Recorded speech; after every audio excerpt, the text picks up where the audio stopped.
오늘도 이 말씀을 통해서 하나님의 생명의 말씀이, 하나님의 놀라우신 은혜가 여러분의 심령 가운데 넘쳐나는 축복의 예배가 되기를 주님의 이름으로 축복합니다. 아더 애쉬라는 테니스로 유명한 선수가 있습니다. 1960년에서 70년대를 주름잡았던 그런 사람인데 그랜드 슬램을 3번씩이나 이루었던 대단한 사람입니다. 그러다가 어느 날 심장마비로 인해서 선수 생활을 그만하게 됐는데 수술을 2번씩이나 하게 됐는데 수술 중에 수혈을 잘못해서 에이즈에 감염되었습니다. 죽음을 향해 날마다 기다리고 있는데 많은 팬들이 편지를 보내왔습니다. 그 편지 가운데 한 분이 이런 질문을 하는 것입니다. 왜 하나님은 당신에게 그같이 나쁜 병에 걸리게 했습니까? 말 길이 없죠. 그런데 오늘 그 팬이 이 아더 애쉬라는 사람에게 그렇게 질문하는 거예요. 왜 하나님이 당신에게 이렇게 무서운 질병을, 힘든 질병을 주셨습니까? 하는 질문에 아더 애쉬라는 분이 이런 얘기를 했다고 그래요. 만일 제가 심장마비 혹은 에이즈에 걸린 것을 두고 왜 접니까? 라고 묻는다면 제가 받은 축복에 대해서도 왜 접니까? 라고 물어야 하고, 만일 저의 승리에 대해 왜 접니까? 라고 묻지 않았다면 저의 실패와 재앙에 대해서도 왜 접니까? 라고 묻지 말아야 합니다. 아주 놀라운 대답 아닙니까? 인생이 형통할 때, 복이 있을 때, 내가 원하는 대로 다 성취되었을 때 하나님 왜 접니까? 왜 하나님 나를 이렇게 사랑하십니까? 질문하지 않았다면 여러분의 인생의 고난과 환난이 닥쳤을 때에 왜 접니까? 질문할 자격이 없다라는 거예요. 근데 오늘 우리 인생을 한번 보자고요. 여러분의 인생에 평안할 때, 기쁠 때, 잘 될 때, 사업이 잘 되고 인생에 문제가 없을 때 하나님 왜 나는 이런 복을 받았습니까? 왜 하나님 나는 이렇게 내 인생에 축복이 있습니까? 라고 질문하는 사람을 본 적은 없어요. 그런데 그랬던 사람들이 인생에 조그만한 고난이 오고 조그만한 환난이 오고 조그만한 문제가 닥치고 조그만한 질병이 다가오면 바로 하나님께 하나님 왜 접니까? 왜 나는 이런 고난을 당해야 됩니까? 왜 내 인생은 이런 문제가 있습니까? 라고 금방 하나님 앞에 불평하고 원망하는 것, 이게 오늘 우리들의 모습이 아닌가 하는 것입니다. 오늘 23절은 이렇게 시작합니다. 여러 해 후에 요셉이 죽은 이후 300년의 공간이 지나고 이스라엘 백성들이 430년 종살이를 거의 채워가는 즈음에라는 거예요. 그때 이스라엘 백성들이 평안하고 행복할 때, 하나님의 은혜와 축복을 누릴 때에 하나님으로부터 점점 멀어져서 하나님을 잊고 있었던 백성이 아니었습니까? 하나님의 은혜를 찾지도 않고 하나님의 놀라운 약속 가운데도 나가지 않았던 이스라엘 백성들인데 이제 430년 종이 다 이제 살아오고 있을 그때에 이스라엘 백성들은 엄청난 고난이 닥쳤고요, 엄청난 인생의 고통이, 환난이 다가왔다라는 거예요. 23절 보니까 이스라엘 자손이 그 고역으로 인하여 라고 2번이나 23절에 반복되고 있어요. 얼마나 이 고통이 컸으면, 얼마나 환난이 컸으면 이 고통으로 인하여, 이 고역으로 인하여 견딜 수 없을 만큼 괴로운 시절을 보내게 되었다라는 거예요. 왜 하나님은 당신의 사랑하는 백성에게, 하나님이 택하신 백성에게 이런 고난을 허락하실까 하는 거예요. 하나님 사랑하시는 백성인데, 하나님이 특별히 모든 민족 열방 중에서 특별히 구별해서 특별히 선택한 백성들인데 왜 이런 고난과 아픔이, 감당할 수 없는 고난과 아픔이 닥치느냐 하는 거예요. 왜 그럴까요? 이렇게 한번 생각해 볼까요? 만약 이스라엘 백성들에게 그런 고난이 없었다면, 배부르고 등 따숩고 평안했다면 그 애굽의 땅을 포기하고 가나안 땅으로 과연 갈 수 있었을까? 여러분 어떻게 생각하시죠? 그래도 이스라엘 백성들은 믿음이 좋기 때문에 갔을 것입니다. 아니요, 믿음이 없다니까요. 하나님 찾지 않았다니까요. 출애굽은 어떻게 이루어지고 있습니까? 출애굽의 시작은 고역으로 인하여 라고 시작하고 있어요. 인생이 당하는 고난, 하나님의 백성들이 당하는 아픔, 백성들이 당하는 질병, 그 자체를 보면 엄청난 고난과 아픔이지만, 그러나 하나님의 큰 역사의 그 일 속에 보게 되면 그 고난은 하나님의 일하심의 시작이라는 것, 하나님이 일하심의 시작이라는 것들을 우리는 보게 됩니다. 죽을 지경이 되고 견딜 수 없을 때, 그때야 이스라엘 백성들은 하나님 앞에 항복하고 기름진 애굽 땅 고기 가마를 버려두고 거칠고 황량한 광야를 향해 떠나는 백성이 될 수 있었다라는 거예요. 오늘 우리 인생도 마찬가지죠. 여러분의 인생이 고기 가마 옆에 있고 여러분의 인생이 기름진 애굽 땅과 같은 풍요의 삶을 살고 있었다고 한다면, 정말 여러분들이 정말 간절하게 사모함으로 주님을 찾을 수 있을까? 하나님은 왜 사랑하는 자녀들에게 고난을 보내시는지 여러분 볼 수 있어야 되고요. 왜 하나님의 택한 백성들에게 아픔과 환난을 허락하시는지를 우리는 찾을 수 있어야 되는 거예요. 우리가 살아야 할 곳은 애굽이 아니라 황량하지만 하나님이 약속한 가나안 땅이라는 것을 우리에게 보여주시는 것이고, 우리가 믿고 의지해야 되는 것은 애굽의 풍요한 땅의 것들이 아니라 힘들고 거칠지만 하나님의 은혜로, 하나님의 도우심으로, 하나님의 붙드심으로 살아가야 하는 백성, 그게 하나님의 백성이며 그게 하나님의 선택된 민족이라는 것들을 기억할 수 있는 은혜가 있기를 간절히 바랍니다. 그러기에 그 속에는, 그 환난 속에서도 하나님의 일하심이 있고요, 악한 사람들의 꾀 속에서도 하나님의 역사하심, 구원의 놀라운 은혜들이 시작되고 있다는 것, 여러분들이 기억할 수 있는, 볼 수 있는 믿음의 눈이 열려지기를 주님의 이름으로 축복합니다. 전쟁 중에는 무신론자가 없다라는 말이 있어요. 무슨 말이에요? 평안할 때는 많은 무신론자들이 있어도 전쟁과 환난 가운데는 다 하나님을 의지하고 찾게 된다라는 거예요. 미국에 9/11이 있었을 때 많은 사람들이 교회로 몰려갔다고 그러잖아요. 쉬었던 사람들까지도 가난한 성도라 할지라도 고난이 오고 환난이 오면 그때 하나님을 찾게 된다라는 거예요. 어떤 불신자가 망망대해를 지나게 되었어요. 그런데 배가 침몰할 지경이 되었어요. 무신론자인데도 불구하고 하나님을 찾게 되더라고 하지 않습니까? 얼음판 위에 승려 한 분이 걸어가다가 얼음이 깨지자 바로 즉각적으로 반응한 말이 뭐라고 그러죠? 아이쿠 하나님. 이게 우리는 우스갯소리로 하지만 오늘 우리는 안 그렇습니까? 여러분의 인생의 길을 가는데 평안할 때, 기쁠 때, 안전할 때, 모든 것이 여러분의 뜻대로 촉촉될 때는 우리는 하나님 없는 삶을 살아가는 거예요. 하나님 믿습니다. 나는 기도합니다. 하나님 사랑합니다. 그러지만 여러분의 삶의 실제로 존재론적으로는 무신론자 같은 삶을 살 때가 얼마나 많습니까? 하나님 없이 한 주를 보내고 기도 없이 한 주를 보내고 하나님 말씀 없이도 우리는 언제든지 한 주를 보내갑니다.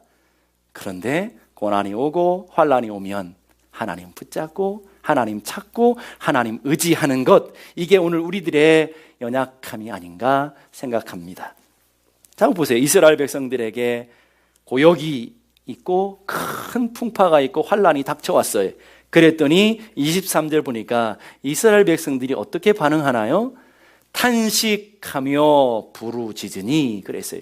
하나님을 찾지 않았던 백성이, 하나님을 멀리했던 백성이 고난이 오고 환난이 오고 인생 큰 풍파가 닥치니까 바로 즉각적으로 반응하는 반응이 뭐라고요? 하나님 앞에 부르짖음에. 고난이 주는 가장 큰 유익이 무엇일까요? 떠났던 하나님의 백성들의 하나님을께로 돌아오게 하는 것, 하나님을 찾게 하는 것. 고난이 닥쳤을 때 그때 비로소 하나님을 찾고, 고난이 닥쳤을 때 그때 비로소 하나님을 만나는 놀라운 은혜가 일어나게 되는 것을 믿을 수 있기를 바랍니다. 고난이 주는 유익이 뭘까요? 성도들에게 고난이 주는 유익이 뭐예요? 기도하게 하는 것, 기도하는 것. 이게 성도들이 주는 놀라운 유익인 것을 믿을 수 있기를 바랍니다. 우리의 인생을 힘들게 하는 것들이 도대체 뭐가 있어요? 여러분의 인생을 힘들게 하는 게 무엇이 있습니까? 물질입니까? 질병입니까? 관계입니까? 자녀들입니까? 무엇이 여러분의 인생을 고통스럽게 하고 여러분을 아프게 합니까?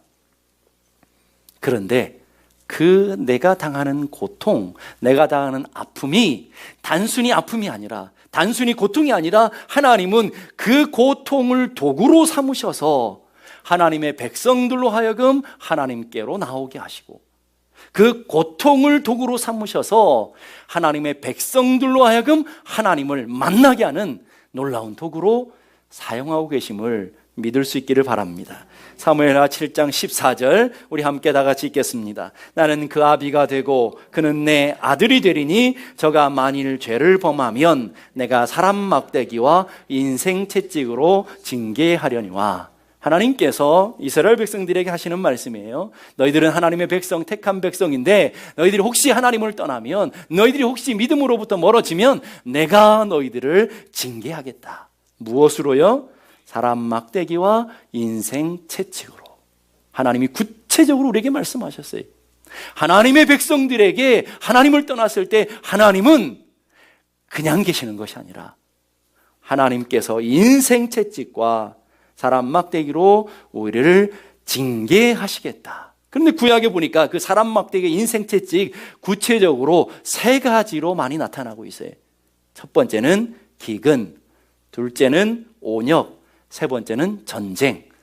이 세 가지의 도구를 하나님이 기가 막히게 사용하시는 걸 보게 됩니다. 기근은 오늘날 말하면 사업의 사업. 기근이 오면 양식이 마르게 되고, 기근이 오게 되면 우리가 먹을 양식이 급해지게 되는 거예요.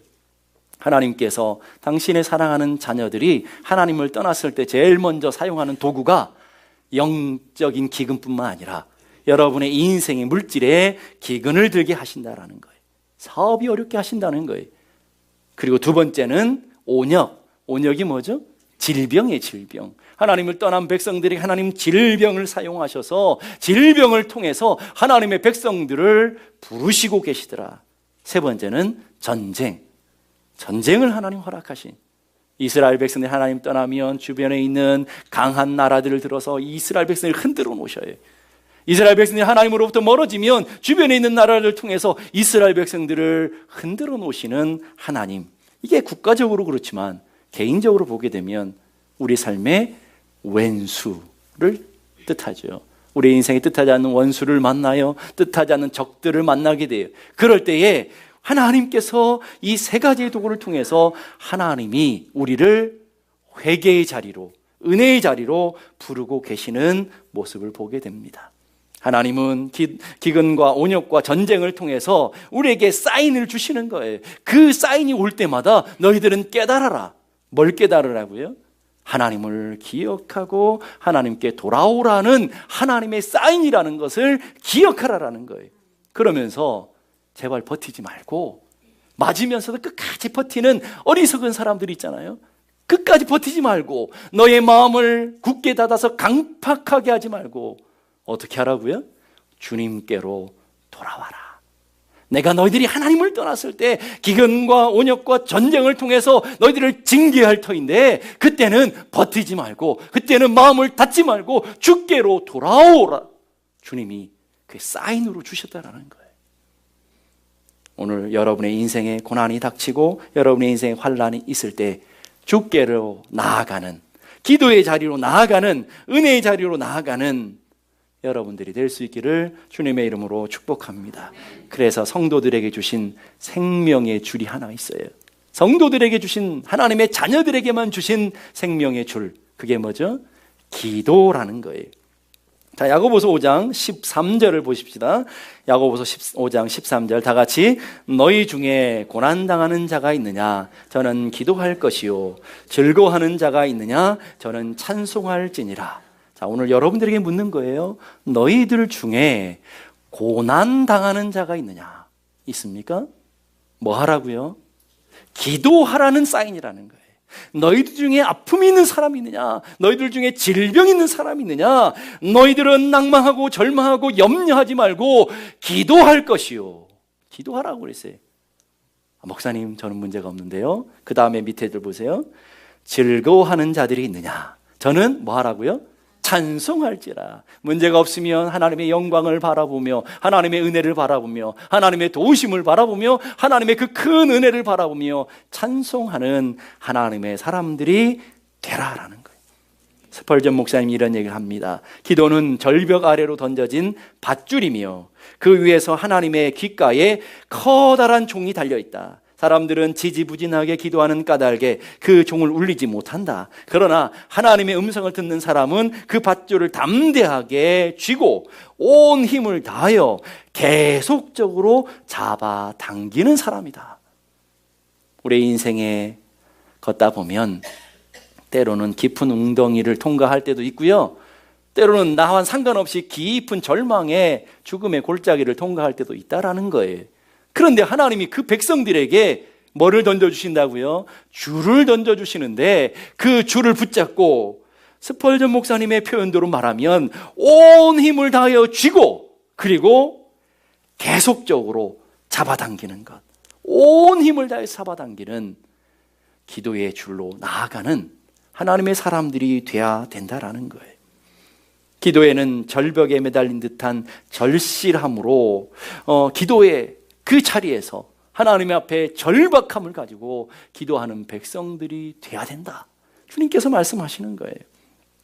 여러분도 기도하면 여러분의 인생의 문제가 해결될 줄로 믿습니다.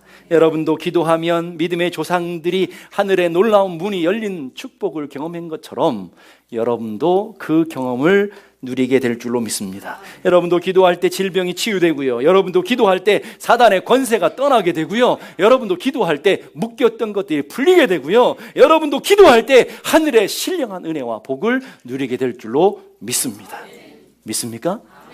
자, 그럼 한번 따라해 보십시다. 나도 기도하면 하나님의 똑같은 역사를 본다. 아멘입니까? 자, 그래서 옆에 분하고 인사하십시다. 기도하시겠습니까? 네, 대답을 해줘야죠. 기도하겠습니다. 네. 네. 이렇게 다 인사까지 다 대답해 놓고는 이제 보겠습니다. 요나가 하나님의 말씀을 듣고 니느웨로 가서 복음을 증거해야 되는데 이제 다시스 향하는 배를 타게 되었습니다.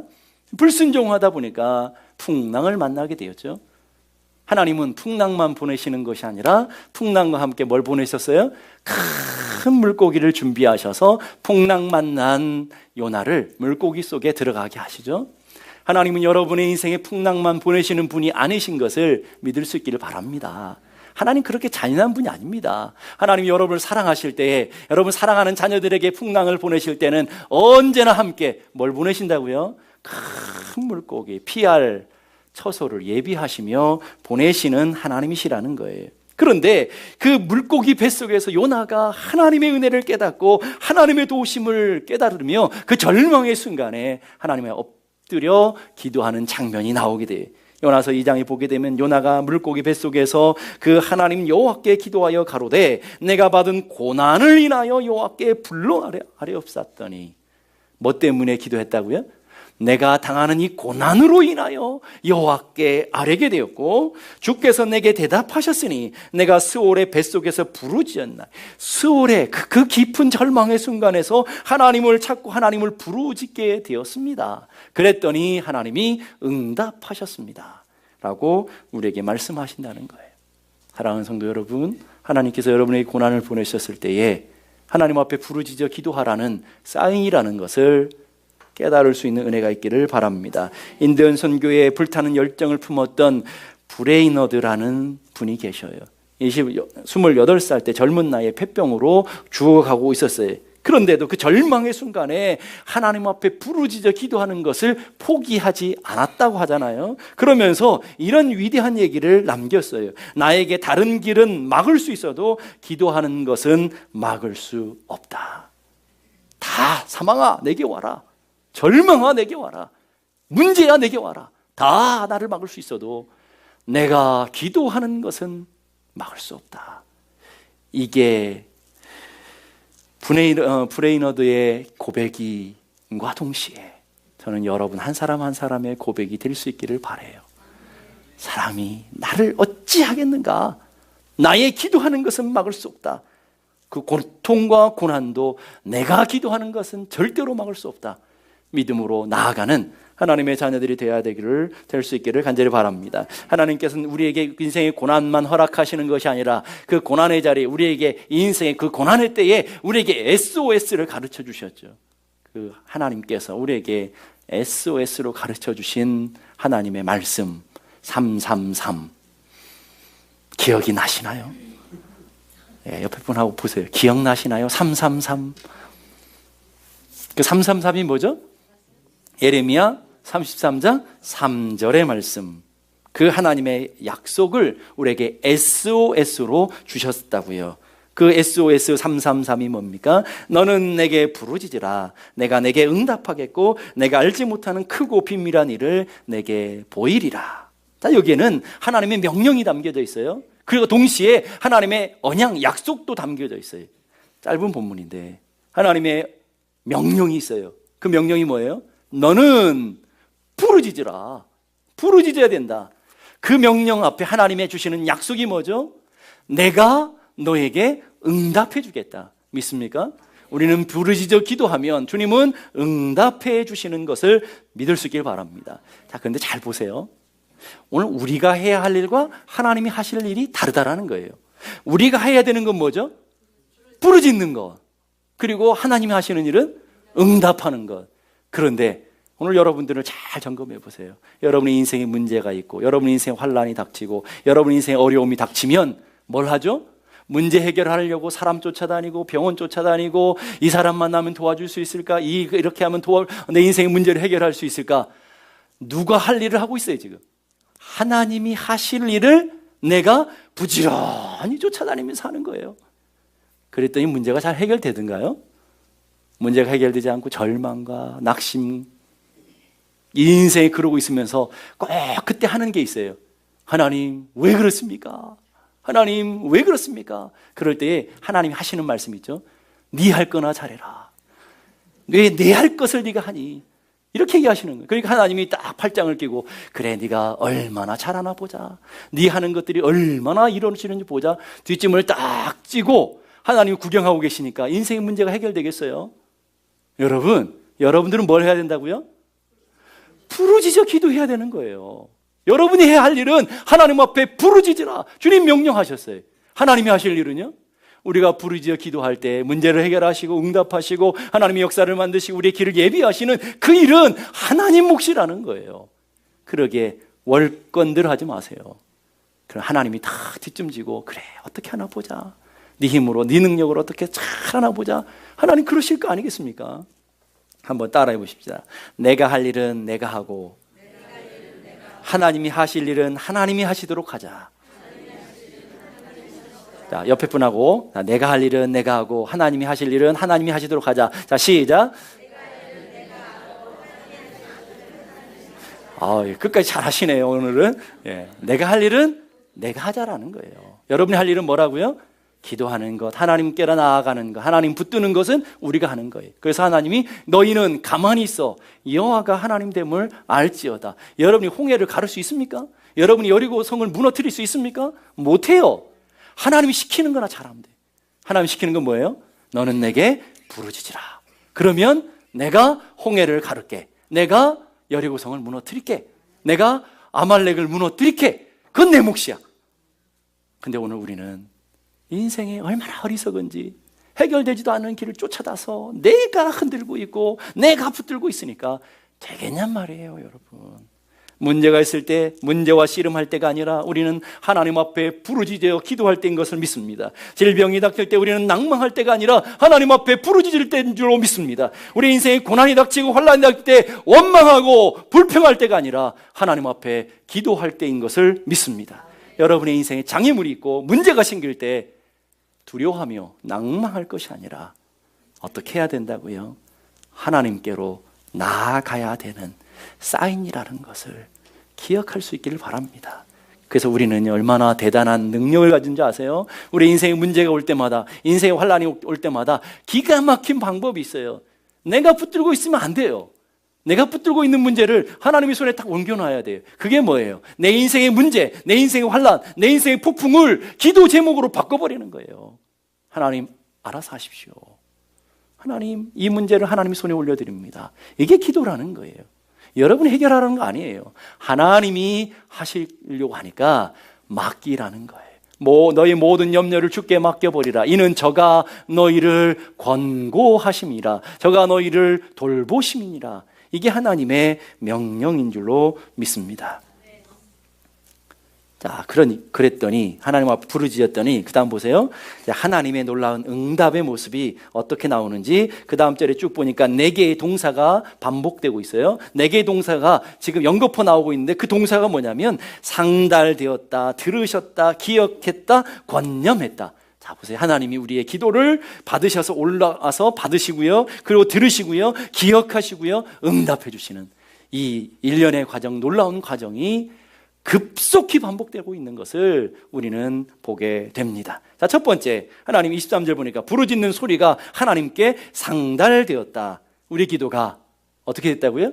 하나님께로 올라갔다라는 거예요. 이 상달되다는 말은 히브리어로 알라라는 말인데, 이 말은 마치 향을 피우면 연기가 올라가듯이, 그리고 번제물을 태우면 번제물의 연기가 하나님 앞에 올라가듯이, 그렇게 우리의 기도가 올라가더라는 거예요. 믿습니까? 여러분이 기도하면 여러분의 기도가 하나님 보좌까지 올라가는 것을 믿을 수 있기를 바랍니다. 요한계시록 5장 8절 보니까 그 두루마리를 취하심에 내 생물과 24장로들이 그 어린 양 앞에 엎드려 각기 검은고와 향이 가득한 금대접을 가졌으니, 천사들이 금대접을 다 들고 있는데 그 금대접이 도대체 뭐냐? 천사들이 들고 있는 그 금대접이 도대체 뭐길래? 그 다음 보니까 이 향은 성도의 기도라. 아멘.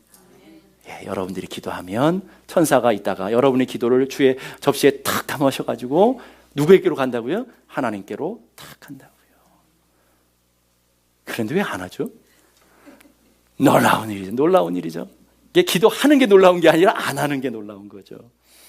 두 번째, 24절 보니까 하나님이 그 고통 소리를 어떻게 했다고요? 들으시고, 우리의 기도가 올라가니까 하나님이 들으시다라는 말은 히브리어로 샤마라는 단어인데 경청하다라는 거예요. 그냥 흘려가는 말이 아니라 우리 딸이 무슨 소리를 하나, 우리 아들이 무슨 소리 하나, 귀를 기울이고 경청하시는 하나님, 이게 하나님의 모습이라는 거예요. 하나님은 우리의 귀를 샤마하시는, 경청하시는 하나님이신 것을 믿습니다. 하나님이 이스라엘 백성들의 기도만 들으신다고요? 아니요. 오늘 집사님의 고통 소리를 들고 계시고, 권사님의 고통 소리를 듣고 계시고, 여러분 모두의 고통 소리를 듣고 계시는 것을 믿을 수 있기를 바랍니다. 이사야서 40장 27절 보니까 야곱아 내가 어찌하여 말하며 이스라엘아 내가 어찌하여 이르기를 내 사정은 여호와께 숨겨졌으며 원통한 것은 내 하나님께서 수리하심을 받지 못한다 하느냐. 자, 우리가 기도하는데 나타나는 반응이 뭐냐면, 하나님 내가 기도하는데도 응답이 왜 없습니까? 기도하려면서요, 내 기도가 정말 하나님 앞에 올라간 겁니까? 이렇게 따진다 이거죠. 한두 번 해보고 안 된다 그런다 이거죠. 근데 하나님 뭐라고요? 우리의 기도를 듣고 계시고 우리의 기도에 경청하고 계시는 하나님이시다 라고 얘기하는 거예요. 여러분들이 어릴 때 아이들을 낳고 키우실 때 엄마들이 얼마나 예민합니까? 잠도 깊이 못 자죠. 왜 못 잡니까? 아이에게 늘 신경이 쓰니까. 아이가 삑 소리만 나도 엄마들은 후다닥 일어나가지고 아이들에게 달려가는데, 아빠들은 민감하지 못하니까 드르렁 코를 걸면서 주무시잖아요. 그러면 이제 부부싸움이 시작되는 거죠. 여러분, 귀를 기울이잖아요.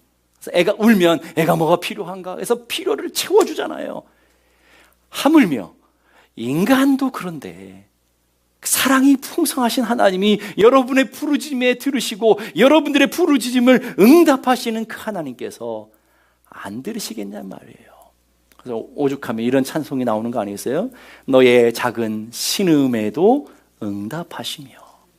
아멘입니까? 여러분의 작은 신음, 하나님 어떻게 해요? 하는 작은 신음에도 응답하시는 하나님. 이사야 38장 보니까 히스기야가 병들어 죽게 되었어요. 사형 선고 딱 내렸어요. 당신은 죽습니다. 하나님이 당신 죽는다고 그랬습니다. 끝났다고요. 히스기야가 포기해버렸습니까? 아니, 의사가 사형 선고 내린 게 아니고 하나님의 종 이사야가 하나님의 음성을 듣고 당신 죽는데요, 이제 끝났어요. 이렇게 사형 선고 내렸다니까요. 사람이 얘기를 해도 그냥 벌벌벌벌 떠는데 하나님의 종이 하나님의 음성을 듣고 와서 얘기해서 얼마나 두려운 거겠어요? 히스기야가 어떻게 했죠? 에이 그래 죽어야지 이런 게 안 왔다 이거죠. 그 얘기를 듣자 하나님의 성전으로 올라갔어요. 그리고 벽을 향해서 하나님 앞에 간절히 기도했어요. 하나님, 내가 하나님 앞에 어떻게 하신 거 아시지 않습니까? 내가 하나님을 어떻게 섬긴 거 아시지 않습니까? 나를 불쌍히 여겨 주옵소서. 근데 어떻게 됐죠? 이사야 38장 5절 보니까 내가 내 기도를 들었고 내 눈물을 보았노라. 내가 내 기도를 들었고 내 눈물을, 우리가 한 방울 한 방울 흘린 눈물까지도 하나도 놓치지 않고 주의 병에 탁 담으셔서 내가 너의 기도를 들었고 너의 눈물을 보았다. 하나님 응답하시는 거예요. 오늘 히스기야에게만 그럴까요? 오늘 예배하는 여러분들의 기도를 주님이 누구야? 어느 집사야? 내가 너의 기도를 들었고 내가 너의 눈물을 보았다. 들을 수 있는 은혜가 있기를 바랍니다. 누구 권사야, 누구 장로야, 두려워하지 마라. 내가 너의 기도하는 것을 보았고 내가 너의 눈물을 다 보았다. 사랑하는 성도 여러분, 오늘 이 시간 히스기야에게 들렸던 그 음성이 여러분에게 들려졌으면 좋겠어요. 내가 너의 기도를 들었고 내가 너의 눈물을 보았노라. 하나님의 약속과 언약이 오늘 우리 모두의 것들인 것을 믿을 수 있기를 바랍니다. 세 번째, 24절 언약을 기억하사. 기억하다라는 이 단어는 까마득하게 잊고 있다가 내가 그게 실수했네, 내가 약속, 이런 권사님들의 그 망각증, 건망증이 아니라 하나님은 이미 마음속에 다 알고 계시고 두고 계시는데 하나님 기다리시는 거예요. 언제 얘가 원하지? 얘가 언제 와서 부르짖지? 얘가 언제 와서 나에게 찾지? 기다렸다가 기도함과 동시에 그래! 하고 하나님께서 그거를 들어서 응답해 주시는 것. 이게 기억하다라는 단어예요. 하나님은 언약하신 것을 반드시 기억하시고 성취하시는 하나님이신 것을 믿습니다. 그 하나님 우리는 엘 샤다이 하나님이라고 그래요. 우리 구약에 나온 엘 샤다이 하나님, 전능하신 하나님. 그 하나님의 전능하신 뭐라고요? 하나님께 우리에게 말씀하시고 우리에게 하신 언약을 기억하시고 반드시 성취하시는 하나님. 그게 전능하신 하나님이라는 거예요. 민수기 23장 19절 보니까 하나님은 인생이 아니시니 시건치 않으시고 인자가 아니시니 후회가 없으시도다. 어찌 그 말씀하신 바를 행치 않으시며 하신 말씀을 실행치 않으시랴. 무슨 말이에요? 하나님이 하신 것은 반드시 이루신다라는 거예요. 하나님이 하신 언약은 반드시 성취하신다라는 거예요. 믿습니까? 올 한 해 여러분이 주신 말씀 반드시 이뤄내실 하나님일 걸 믿습니다. 여러분 신방 받으면서 주신 말씀 반드시 이루실 하나님이신 것을 믿습니다.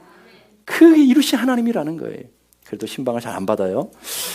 선교사 허드슨 테일러 분이 이런 얘기예요. 하나님은 살아계시기에 그분은 성경에서 말씀하셨듯이 그분은 말씀한 그대로를 지키며 또한 약속하신 모든 것을 지키시는 분이시다.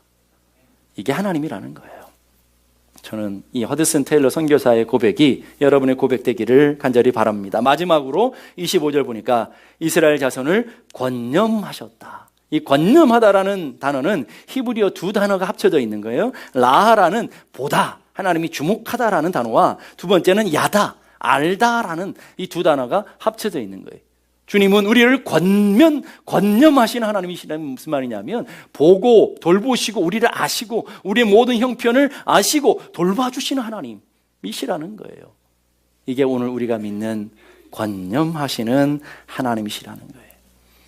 찬송 410장에 보니까 하나님의 은혜로 있을 데 없는 자 왜 구속하여 주는지 난 알 수 없도다. 그 다음에 더 은혜스럽잖아요. 내가 믿고 또 의지함은 내 모든 형편 잘 아시는 주님. 그 다음에 뭐죠? 늘 돌봐 주실 것을 나는 확실히 아네. 아는 사람들이 그래? 믿는 사람들이 그러냐고요. 자, 우리 한번 410장을 함께 다 찬양해 보실까요? 1절만 시작. 하나님의 은혜로 있을 데 없는 자 왜 구속하여 주는지 난 알 수 없도다. 내가 믿고 또 의지함은 내 모든 형편 잘 아는 주님 늘 돌보아 주실 것을 나는 확실히 아네. 아멘. 예, 우리 모든 형편을 잘 아셔서 권념하시는 하나님, 늘 돌봐주시는 하나님 믿고 의지하는 저와 여러분 되기를 주님의 이름으로 축복합니다.